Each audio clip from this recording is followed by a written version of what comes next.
everyone, I'm Georgia and this is The Sound of Georgia. So I watched Mary Poppins Returns last night, so we're gonna have to talk about it.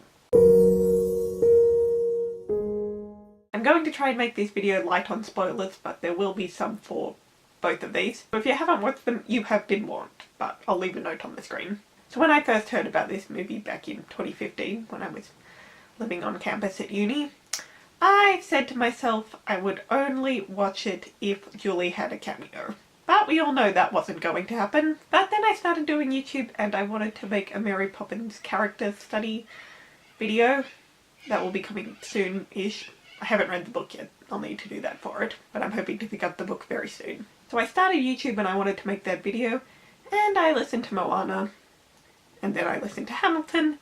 And I fell in love with Lin-Manuel Miranda. It's the most adorable human being on the planet. But in the end, Julie not being there really didn't have that big of an impact. I just always kept telling myself that Mary Poppins was a Time Lord, and that's why she looked different. She was a Time Lord. And I'm not even a Whovian. But in the end, that barely made any difference either. So with all that out of the way, let's talk about the movie itself. I did a couple of screenwriting units back at uni, but you don't have to have any knowledge of that to know that this movie is the step-by-step guide on how to write a reboot. My favourite Tumblr, the Parallel Julieverse, did a post a few months back, before the film came out, and it was comparing just about everything that could be compared, and the caption was, "It's a sequel, they say, it's not a remake." And it's not a remake, but that post, link in the down below, is still 100% correct. Everything in this movie has a counterpart in the original. And it's so blatantly obvious.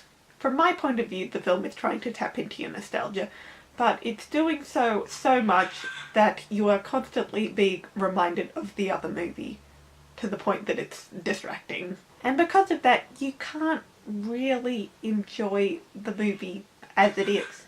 Judging the movie side by side without any background or real world context or anything like that, I wouldn't say there is one that is incredibly better than the other. The original was groundbreaking, it is absolutely a classic, but if you take all that away, I wouldn't say this one is inherently worse. So it's not that you're being constantly reminded of a better movie, you're just constantly being reminded of another movie. Watching Lin as Jack, you're constantly thinking of Dick as Bert. The scene with the bathtub that has been popping up on every behind the scenes and did you know place ever is Spoonful of Sugar. The scene in the porcelain bowl is the chalk painting. The place where lost things go, which happens immediately after the porcelain bowl, is Stay Awake, with a little bit of Feed the Birds in there. Sort of, I'd say. The scene with Meryl Streep is I Love to Laugh. The bank is mean is, well, the bank being mean. And we'll get back to that because that's a bit more complex in this one. Michael being angry and stubborn is clearly the analogue for his dad in the first one. And we'll get back to that again. But can we just say Michael would never do this? This seems really out of character for Michael. They cause a chaos at the bank. Triple Little Light Fantastic is Chim Chim Cheree and Step in Time. I said the movie as a whole feels so much like the other one that it's distracting. But Triple Little Light Fantastic is that in itself. It's like a mini one. They've just run away after causing chaos in the bank, like in the first one. And they're all very sad. And then Lin pops up. And you know exactly what's going to happen for the next 10 minutes. Because you've seen the first movie. And I mean exactly. He tells them to cheer up, Mary Poppins goes in, they slide down the lamppost, obviously the analogue for the stairs. All his friends show up, they start singing and dancing. Mary Poppins doesn't want to join in, but eventually she does. And yes, it's Step in Time 2.0. They're doing the exact same thing with lamps instead of chimney sweep brushes. It's closer to Chim Chim Cheree and Step in Time than the chalk painting scene is to the porcelain bowl. And that one's the most obvious analogue. There were so many moments in the movies where I just kept thinking, hey, that's because it was in the first one. With the exception of Dick, which works because it's, well, Dick. Every cameo or reference was simply in there to be a cameo or a reference. The only things that had purpose outside of being references were the kite and the tuppence. So I guess I'm going to have to get a little bit spoilery before we continue. The premise is this sets 25 years later. Jane and Michael are all grown up, and Michael has 3 kids and lost his wife the year earlier. They have a lot of debt to pay and they're about to lose the house. Enter the bank being the closest thing you'll get to a villain. Except in this case it's not. Colin Firth plays the bank manager and he's pretty overtly the bad guy. And it's completely unnecessary. It would not have changed anything if the bank simply didn't know or couldn't find that the family had shares. But instead we have to have the mean guy who steals them and doesn't want the family to have them. The only thing more unnecessary than that is this weird chase scene thing the kids have in the porcelain bowl. As I said, they're about to lose the house, so I guess some of the porcelain creatures are meant to be sort of animated counterparts for the lawyers who are going to repossess the house and take all the stuff. That chase was just absolutely unnecessary. So of course the kids in this situation aren't Jane and Michael. They're Michael's 3 kids. And so Michael is the Mr. Banks. And as I said earlier, this is really out of character for Michael as far as I'm concerned. Given everything that Michael is in the original and everything that happens to Mr. Banks in the original, there is no way Michael would end up being like him. And that's pretty much what it is. His wife's died, so he's grumpy and lonely and wants only logic and has forgotten how to be a kid again. Again. Reboot! So I didn't buy Michael at all, really. Jane I bought a little more, but not all that much. She has this thing about a rally for something that she's doing. Can't remember exactly what it's for, but it makes her the closest comparison to Mrs. Banks in the original. And she has a very, very tiny hint of a thing with Jack. Because of course we can't have Jack and Mary Poppins because, well, it's Bert and Mary Poppins. Julie says who's to say they didn't end up with each other after the end of the movie. Julie says she had a secret life. Look at the petticoats. Her petticoats look like that because her then husband was doing the costume design. But we're talking about the reboot. Sorry, the sequel. Let's get back to that. They still have Ellen at the house, and I actually think she was really good.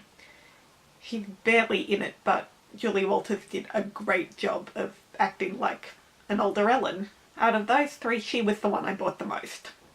As I said earlier, Colin Firth knows they have shares in the bank, but he won't let them have it. But as it turns out, the kite, which has been ruined even more, is taped back together again with the shares, the certificates of the shares. And that's where the kite comes in. When they finally get to the bank and try to reassemble the certificate, it turns out there's a piece missing. And the youngest kid, Georgie, says he thinks he lost it. And Michael tells him that it's all alright, he doesn't have to worry because everything's going to be fine. Because after they got back from Step in Time 2.0, they had that one little conversation song thing that brings Daddy around, even though they almost just lost him his job earlier that day. It's a sequel, they said. And then Dick Van Dyke arrives to save the day, because it was just as clear that he was going to have a cameo as it was clear that Julie wasn't. So he tells them they get to keep the house because even without the shares, the tuppence accumulated in value. I believe MatPat did a whole film theory video about how this could not have happened, but that's something else. So it all comes back to the tuppence, because that was in the original. And after they get the house back, they go off to the park and they all grab balloons and fly away in what is clearly the analogue to Let's Go Fly a Kite. And then the credits roll. Speaking of the credits, I actually really like the opening credits. I thought they were very well done and very pretty. And I was very happy to see they hired Dick Sherman as the music consultant. Speaking of the music, the songs are very good. Even if they remind you a lot of the original, like everything else in the movie, they're very good, they're very catchy. And as wonderful as Triple Little Light Fantastic is, I think I'd have to say my favourite is The Cover Is Not a Book. Particularly the end. Honestly, the first half seems a little bit unnecessarily dirty, if you get what I mean. But then Lynn starts rapping. No wonder I like it. That all takes place in the porcelain bowl scene, and on that note, I actually thought the aesthetics for this scene were amazing. The way the clothes that they're wearing are made it actually looks like they're made out of porcelain. It actually looks like they're wearing porcelain clothes. So I think that was very, very cool. I guess the one thing I haven't really talked about is Mary Poppins herself. I guess that'll be coming more in the character study video. But she's pretty much exactly the same as she is in the original. Except sounding a lot more posh because Emily Blunt lacks Julie Andrews' warmth. Julie has this warmth in her voice that nobody else has. And it makes her sound less posh than she is, if that makes any sense. But she's still very much the same, playing people against each other and denying anything magical ever happened. When she first arrives to look after the kids, she announces that, "I'd like my room back if that's at all possible, and I'll require every second Tuesday off." And she does it so quickly that nobody has time to respond at all.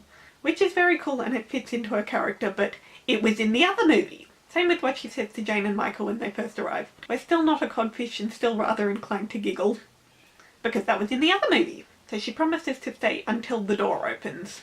Because Until the Wind Changes was in the first one, and there was a book in the Mary Poppins series called Mary Poppins Opens the Door. Now, on that topic, as I said, I haven't read the book.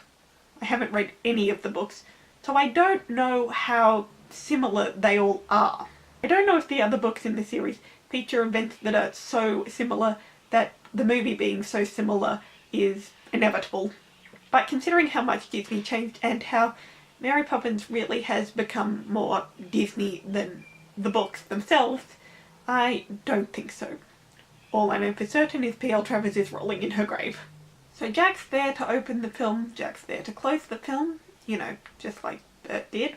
And he's there when Mary Poppins flies in with the kite. Just like this lovely little gem I found on Pinterest. You see it, right?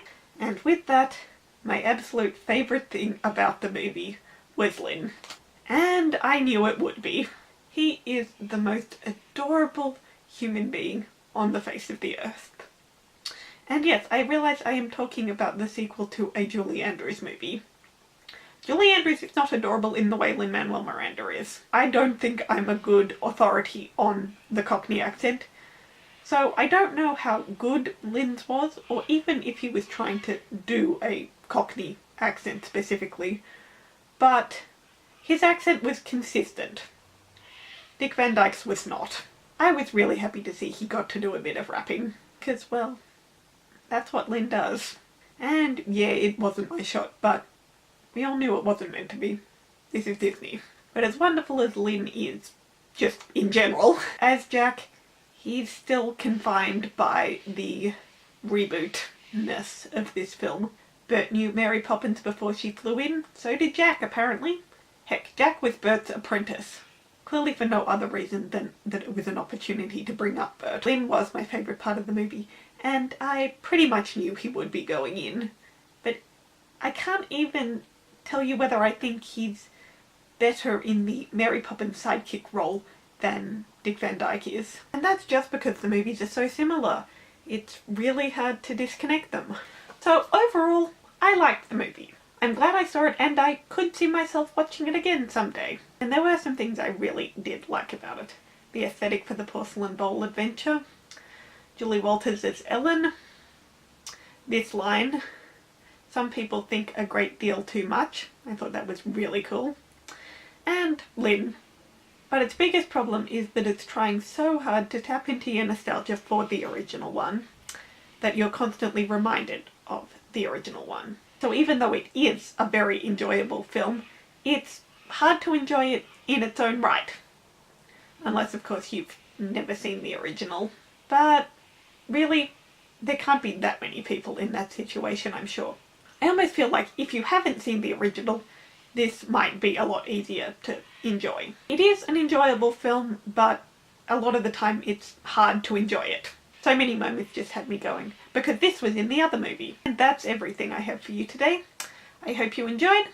Let me know what your thoughts on the movie are. Did you enjoy it? Did you feel like it was too much like the original? Did you enjoy it anyway? Did you not like it at all? Let me know. Thanks for watching. Feel free to like and subscribe, and I'll see you in my video next week. So long, farewell!